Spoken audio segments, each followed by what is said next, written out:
അധ്യായം 12. Samuel Israel ജനത്തോട് പറഞ്ഞു, നിങ്ങൾ ആവശ്യപ്പെട്ടതൊക്കെ ഞാൻ ചെയ്തു തന്നു. ഞാൻ രാജാവിനെ നിങ്ങൾക്ക് വാഴ്ത്തി തന്നു. ഇപ്പോൾ നിങ്ങളെ നയിക്കാൻ ഒരു രാജാവുണ്ട്. ഞാൻ വൃദ്ധനായി, ജരാനരകൾ ബാധിച്ചു. എന്റെ പുത്രന്മാരാകട്ടെ നിങ്ങളോട് കൂടെയുണ്ട്. യൗവനം മുതൽ ഇന്നുവരെ ഞാൻ നിങ്ങളെ നയിച്ചു പോന്നു. ഇതാ ഞാൻ നിങ്ങളുടെ മുമ്പിൽ നിൽക്കുന്നു. ഞാൻ എന്തെങ്കിലും തെറ്റ് ചെയ്തിട്ടുണ്ടെങ്കിൽ കർത്താവിൻ്റെയും അവിടുത്തെ അഭിഷക്തന്റെയും മുൻപിൽ വെച്ച് ഇപ്പോൾ എന്നെ കുറ്റപ്പെടുത്തുന്നു. ഞാൻ ആരുടെയെങ്കിലും കാളയെയോ കഴുതയെയോ അപഹരിച്ചിട്ടുണ്ടോ? ആരെയെങ്കിലും വഞ്ചിക്കുകയോ ഞെരുക്കുകയോ ചെയ്തിട്ടുണ്ടോ? ആരിൽ നിന്നെങ്കിലും കൈക്കൂലി വാങ്ങി സത്യത്തിന് നേരെ കണ്ണടച്ചിട്ടുണ്ടോ? ഇവയിലേതെങ്കിലും ഞാൻ ചെയ്തിട്ടുണ്ടെങ്കിൽ ഞാൻ എടുത്തിട്ടുള്ളത് എന്തും മടക്കിത്തരാം. അവർ പറഞ്ഞു, അങ്ങ് ഞങ്ങളെ വഞ്ചിക്കുകയോ ഞെരുക്കുകയോ ചെയ്തിട്ടില്ല. ആരിലും നിന്നും യാതൊന്നും അപഹരിച്ചിട്ടുമില്ല.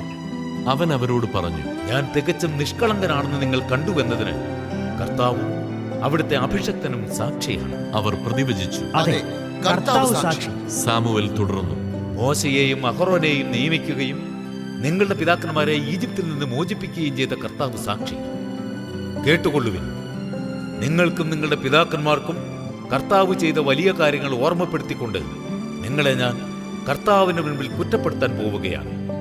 യാക്കോബ് ഈജിപ്തിലെത്തുകയും അവന്റെ സന്തതികളെ ഈജിപ്തുകാർ ഞെരുക്കുകയും ചെയ്തപ്പോൾ നിങ്ങളുടെ പിതാക്കന്മാർ കർത്താവിനോട് കരഞ്ഞപേക്ഷിച്ചു. അവിടുന്ന് മോശയെയും അഹറോനെയും അയച്ചു. അവർ നിങ്ങളുടെ പിതാക്കന്മാരെ ഈജിപ്തിൽ നിന്ന് കൊണ്ടുവന്ന് ഈ സ്ഥലത്ത് താമസിപ്പിച്ചു. പക്ഷേ അവർ തങ്ങളുടെ ദൈവമായ കർത്താവിനെ വിസ്മരിച്ചു. അവിടുന്ന് അവരെ ഹസോറിലെ യാബിൻ രാജാവിന്റെ സേനാധിപനായ സിസേറായുടെയും ഫിലിസ്തീനരുടെയും മൊവാബ് രാജാവിന്റെയും കരങ്ങളിൽ ഏൽപ്പിച്ചു. അവർ ഇസ്രായേല്യരോട് യുദ്ധം ചെയ്തു.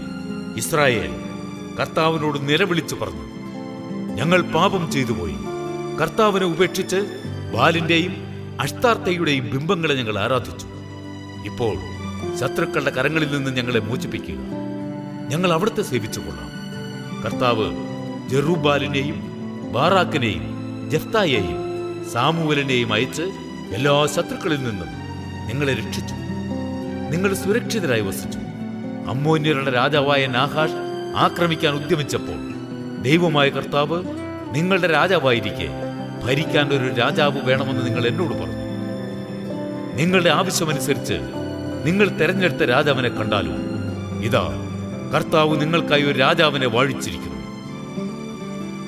നിങ്ങൾ കർത്താവിനെ ബഹുമാനിക്കുകയും സേവിക്കുകയും അവിടുത്തെ സ്വരം ശ്രവിക്കുകയും കൽപ്പനകൾ ധിക്കരിക്കാതിരിക്കുകയും നിങ്ങളും നിങ്ങളെ ഭരിക്കുന്ന രാജാവും ദൈവമായ കർത്താവിനെ അനുഗമിക്കുകയും ചെയ്താൽ എല്ലാം ശുഭമായിരിക്കും. നിങ്ങൾ കർത്താവിന്റെ സ്വരം ശ്രവിക്കാതിരിക്കുകയും അവിടുത്തെ കൽപ്പനകൾ നിരസിക്കുകയും ചെയ്താൽ അവിടുന്ന് നിങ്ങൾക്കും നിങ്ങളുടെ രാജാവിനും എതിരായിരിക്കും. നിങ്ങളുടെ മുൻപാകെ കർത്താവ് പ്രവർത്തിക്കാൻ പോകുന്ന ഈ മഹാകാര്യം കാണാൻ നിങ്ങൾ ശ്രദ്ധയോടെ കാത്തു നിൽക്കുവിൻ. ഇത് ഗോതമ്പ് കൊയ്യുന്ന കാലമല്ലേ? ഇടിയും മഴയും അയക്കാൻ കർത്താവിനെ വിളിച്ച് ഞാൻ അപേക്ഷിക്കും. ഒരു രാജാവിനെ ആവശ്യപ്പെട്ടതുകൊണ്ട് കർത്താവിന്റെ ദൃഷ്ടിയിൽ നിങ്ങൾ പ്രവർത്തിച്ച ദുഷ്ടത എന്തെന്ന് അപ്പോൾ നിങ്ങൾ ഗ്രഹിക്കും. സാമുവേൽ കർത്താവിനെ വിളിച്ചപേക്ഷിച്ചു. അവിടുന്ന് ഇടിയും മഴയും അയച്ചു. ജനം കർത്താവിനെയും സാമുവേലിനെയും ഭയപ്പെട്ടു. അവർ സാമുവേലിനോട് അപേക്ഷിച്ചു, ഞങ്ങൾ മരിക്കാതിരിക്കാൻ അങ്ങയുടെ ദൈവമായ കർത്താവിനോട് ഈ ദാസന്മാർക്ക് വേണ്ടി പ്രാർത്ഥിക്കണമേ. രാജാവിനെ ചോദിച്ചതുകൊണ്ട് മറ്റെല്ലാ പാപങ്ങൾക്കും പുറമെ ഈ പാപവും ഞങ്ങൾ ചെയ്തു. സാമുവേൽ ജനത്തോട് പറഞ്ഞു, ഭയപ്പെടേണ്ട. നിങ്ങൾ ഈ തിന്മകളെല്ലാം ചെയ്തു.